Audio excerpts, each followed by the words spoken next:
Hey, what's going on? Andy with yourmedplan.com here. Wanted to put a video together for people who are starting Medicare and perhaps overwhelmed with all the information that is in front of them, flying at them, the books they're looking at having to read, the research.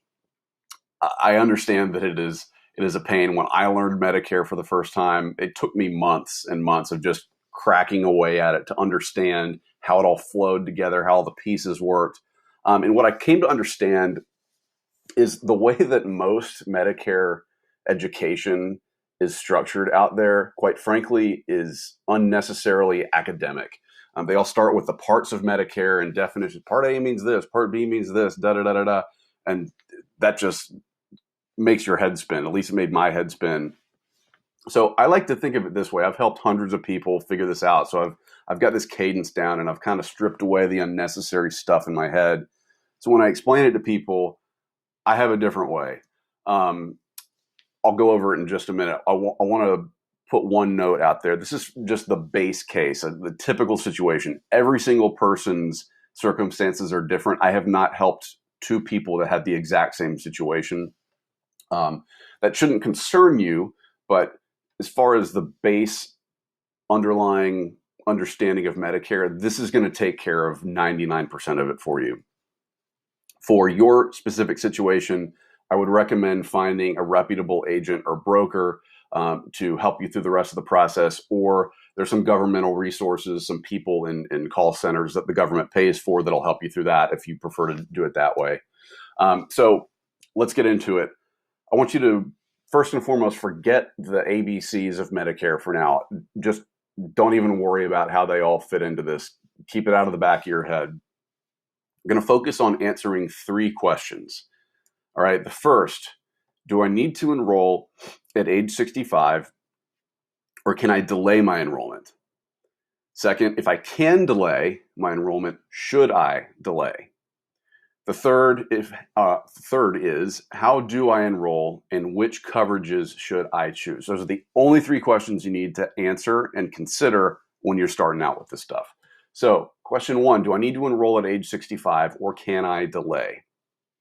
So first off, a couple things as far as the enrollment itself. Social Security handles Medicare enrollment. It's a little bit confusing, but it actually makes sense because when you're on Social Security retirement benefits, Medicare premiums are deducted from your Social Security check. So it makes sense that they should be talking to each other as far as enrollment goes. If you're already getting those Social Security retirement benefits or the Railroad Retirement Board benefits, not a lot of people, if you're getting those before age 65, you will automatically be enrolled in Medicare, the whole shebang. A lot of people do not realize that and they get caught out by it. You can opt out if you want to. Just keep in mind that that's going to be automatic if you're already getting those retirement benefits. In every other case, you need to be the one to raise your hand to Social Security and say, hey, I want Medicare. And we'll cover how to do that later. It's very simple. So the fundamental question, back to that, do I need to enroll at 65 or can I delay? I'll make it real simple. The only way you can delay your Medicare enrollment is if, this is a three-part answer, if you get group health insurance from active employment from you or your spouse, from a group, a company, association with 20 or more employees. All right. In that case, you can stay on the group coverage if you want to, or you can ditch it at 65. It's up to you. But you can keep that group coverage until you retire, go part-time, or otherwise lose that coverage. Notice I say active employment.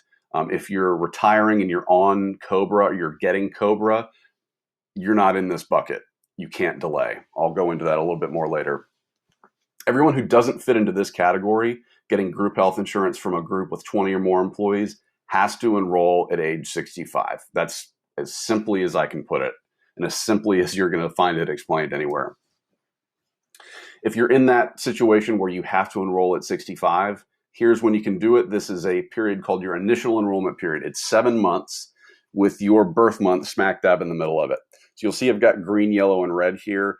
That's just my recommended time of action. most people, when they know they need to enroll at 65, should do the enrollment steps well before their 65th birthday. You can do it as early as 3 months before you turn 65. I recommend just going ahead and doing that. You have until 3 months after you turn 65. If for whatever reason you had to delay it, just know that it's not going to start until the month after you enroll. So it's not going to go back to your birth month to start coverage. So an example here, if your 65th birthday is on July 17th of the current year, you have from April all the way through October to enroll in Medicare. If you're born on the first of the month, the timeline slides back 1 month. You've got 4 months before your birth month and 2 months after. Just keep that in mind. And similar example, if you're born on July 1st, you have March through September to enroll. But again, stay in the green months, get ahead of it. If you can delay, should I delay? If you can delay, should you delay? Let me keep the grammar tight here.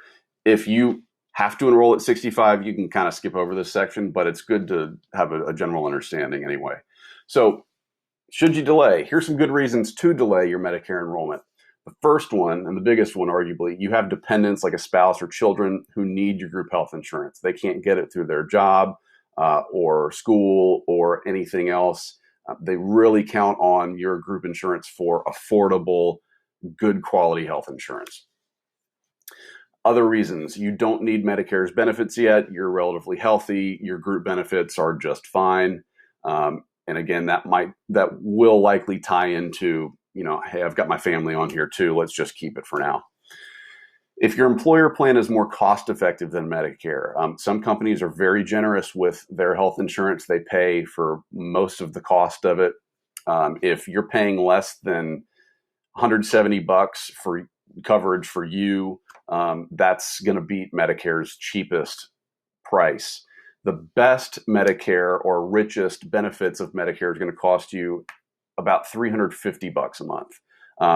Caveat there, the cost increases if you earn more than $90,000 a year, and that cost benefit analysis really gets thrown off pretty quickly if you're a high earner. Probably best to stay on your group plan if cost is your main concern. Good reasons, two of them, to not delay your Medicare enrollment. Medicare's benefits are a game changer for your healthcare needs. So let me give you an example. If you have a Medicare supplement, if you choose to go that route for your Medicare coverage, you can go to any healthcare provider in the country who accepts Medicare, which is like 98 and change percent of them. You can go coast to coast for your healthcare if you've got some procedure that you want to get done, and there's one doctor way on the other coast that is the only one who does it. If they accept Medicare and the charge is something that Medicare accepts, you can go. So you're not confined to a network, which a lot of people find beneficial. If Medicare is more affordable than your group plan, which is the case a lot of the time, and nobody talks about this, then it's a really good reason to hop into Medicare. No reason just to ride out group coverage just because you can. Answer these questions, do these analyses on your own, or with help. Quick note here on COBRA. I alluded to this a minute ago. COBRA coverage is not a proper replacement for Medicare. Most people I talk to who are retiring, they're starting to think about this stuff. They say, well, I'm going to go on COBRA for a few months and then I'll go to Medicare.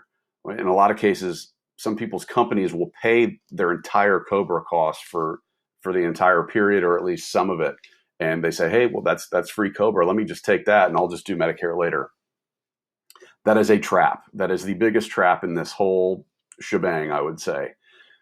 The reason is once you're Medicare eligible, okay, COBRA coverage takes a back seat to Medicare as far as who pays what. So the COBRA plan is expecting you to have Medicare once you turn 65. And so if they see a claim, if you're in the hospital and a claim hits your COBRA carrier, they're most likely going to say, okay, well, where did Medicare come in place? What has Medicare already paid? We're not going to pay till we see that, and we know Medicare has paid their share. Then we'll chip in. You may get away with it, but it's not a promise. So my point is, if you don't have Medicare in place with COBRA, you can still have COBRA, but you need Medicare in place. The COBRA plan can refuse to pay. And guess what? You are the insurance company. Medicare is not your insurer if you don't have it, right? So long-winded way of saying COBRA equals hop to Medicare. Just do it. You can keep both if for whatever reason you feel or calculate that it's worth it, but don't go without Medicare when COBRA is in the picture. All right. You may be asking, what about Part A? You might have heard, no matter what your situation is, I should at least enroll in Part A because it's free. Fair. That's fine. There's nothing wrong with that if you're planning on delaying Part B and the rest of it. It's not going to interfere with your other coverage. The one caveat I want to point out here, if you have a health savings account, or an HSA for short, you need to stop contributing to it, so putting money into it, 6 months before you enroll in Part A or any part of Medicare. Reason being, once you have any part of Medicare, you cannot put money into an HSA. You can take money out of it and you can still have the account. You just can't put money into it tax deferred. All right, so if you delay, let's say a couple years, you're retiring now. Okay, now it's time to enroll in Medicare. The month you lose group health insurance is when a clock starts ticking, or the month after, I should say. You have 8 months after that month where you lose the group health insurance to enroll in Medicare without penalty. In most cases, I advise people, as soon as you know you're going to lose your group health coverage for retirement or whatever other reason, go ahead and get the Medicare enrollment done. There's no reason to ride out these 8 months. Get it done early. If you know 3 months in advance, go ahead and do it. All right, how do you enroll in Medicare? Like I said, Social Security handles it. You can go online. That's the quickest and easiest way, ssa.gov. It takes maybe 10, 15 minutes to do the online application. If you want some help walking through it, you can call Social Security at this number here, and you're not going to get help or get the enrollment done on the spot. You're going to get scheduled for an appointment at a later date where someone at Social Security will walk you through and do the enrollment for you. You just give them the answers to their questions on the phone. You could go in person to your local Social Security office. COVID really wiped out those operations. They're back up and running, but I would not expect them to be running as smoothly as perhaps they once were. But you can do it in person. All right, so I know you're probably dying to at least get an answer to what the parts of Medicare mean, so I'm just going to put this in here. Again, I don't think it's that crucial to know this stuff by heart to really understand it. Just know that, an overview is enough. So Part A is hospital insurance. So think of anything with a hospital stay, the nurses who help you in the hospital, the room and board in the hospital, inpatient stuff where basically you're staying overnight. That's Part A. The government is your insurance company, quite literally. You can see right here what it covers. It's free to most people if you have worked and paid payroll taxes for 10 plus years, or if your spouse has. Part B is medical insurance that covers the outpatient stuff. So your doctor's office visits, outpatient procedures, x-rays, lab work, emergency room stuff. It is not free. You have to pay. The base price in 2022 is $170.10. It goes up if you're a high earner. And again, the US government is your insurance company. So Part A and Part B together make up what's called Original Medicare. Once you have those two together, then you are what I would call actively on Medicare. You're fully involved. Medicare is your go-to. Medigap, or Medicare supplements. So Part A and Part B cover a lot of things, but they still want you to share in the costs of those things that are covered. And they get pretty high up there if you don't have something in place to cap those costs. So that's where a Medigap plan or a Medicare supplement comes in. And most of them pay for most of your Part A and Part B costs, like deductibles and copays. The costs vary by plan, by insurance company. They are standardized, though, so they are, one company's Plan F or Plan G, you'll hear those thrown around, is the exact same as another company's Plan F or Plan G. That's a Medicare rule. So it's a pure commodity, and price is really the only differentiator between companies. So those are private insurance companies, as you see on the bottom there, and they coordinate with Medicare, with the government, to pay your share of costs to the extent that you bought a plan that does it. Part C is Medicare Advantage. Those are interchangeable terms. It's called Part C, I think, because the lobbyists, the government, the insurance companies, when they came out with these, wanted to make it a kind of a logical, natural next thing to do, to buy. But just because it's called Part C, like Part A and Part B are with the government parts, it's private insurance company, a product of a private insurance company, excuse me. Think of it as, once you have Part A and Part B, you can trade that in to a private insurance company, and the insurance company is going to give you a plan that covers at least what Part A and Part B does, and a few other benefits like prescription drug coverage. They might even include dental and vision coverage. Costs vary by plan, and these are a lot of the $0 premium plans that you see advertised all over the place. So it's an instead of Part A and Part B. Part D is prescription drug insurance. So think D for drugs. That's the easy way to remember it. Costs vary by plan. Some are as cheap as like $10 a month. And those are, again, through private insurance companies. So that's really all you need to know about the parts of Medicare. Most people see the coverage options that you have as twofold. You have two options. The first is kind of the piece by piece build it yourself plan of Part A and Part B. So the government parts together. Part D to get your prescription drugs covered, because neither Part A nor Part B cover drugs. And then a Medigap plan to plug the holes of Part A and Part B for costs. So pros of this, you can see any doctor in the U.S. that accepts Medicare. It pays for most of your share of medical costs. In the cons, it's the more expensive of the two options. You get what you pay for. All right. If you want maximum flexibility and the most coverage, this is the way to go. If your monthly plan costs need to stay on the low or reasonable side, then Medicare Advantage is something to look at too. It does have lower monthly premiums. That should say Path 1. Sometimes you can get extra benefits. In fact, most of the time you will get a few bells and whistles. The cons here, again, you do get what you pay for. You're going to have network restrictions. You're going to need to do referrals, pre-authorizations. Simple way of saying that is it's not just a shopping spree for your healthcare. You have to go through the insurance company and make sure they're okay with whatever treatment or visit that you're going to get. Your shared costs could be up to $75.50 a year.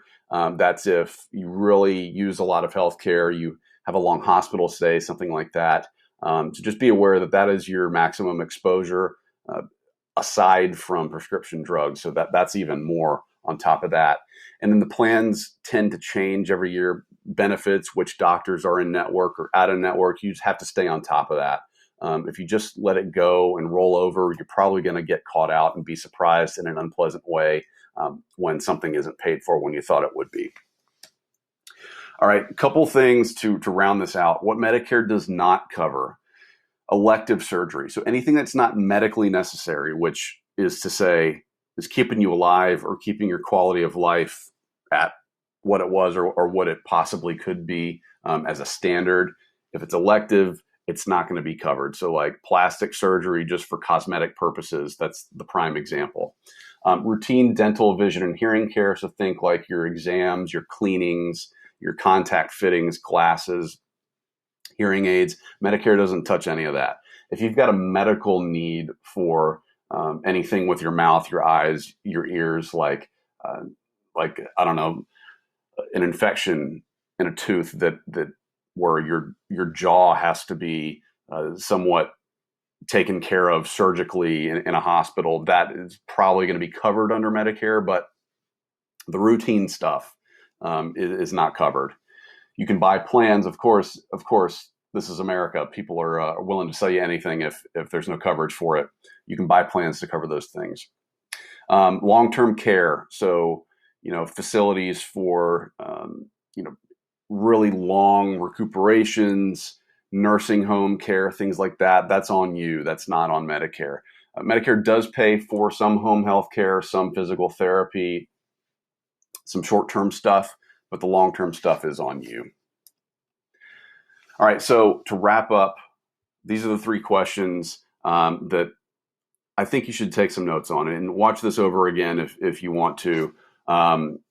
Just answer these questions and you will be 99% of the way there. And you won't need to read any books, research stuff to the ends of the earth, listen to someone who you may or may not trust. Just do this, take care of this, and you'll be in good shape. Again, get help with this stuff. I've helped people with PhDs who can't figure this out. I've helped people who work in the insurance industry who can't figure this out. So it's okay if you don't do it all on your own. Get help from someone who has figured this out, who's cracked the code, who's gone through the slog of figuring out how this boring, overly complicated stuff works, because they just get it and they can process your situation very easily, effectively, and accurately, most importantly, because a lot of people screw this up and have lifelong financial penalties for doing so. So don't be too proud to get help, is what I should say in summary. So anyway, hope that was helpful. If we can help you with your particular situation, reach out to us and we will get to you as soon as we can. Thanks.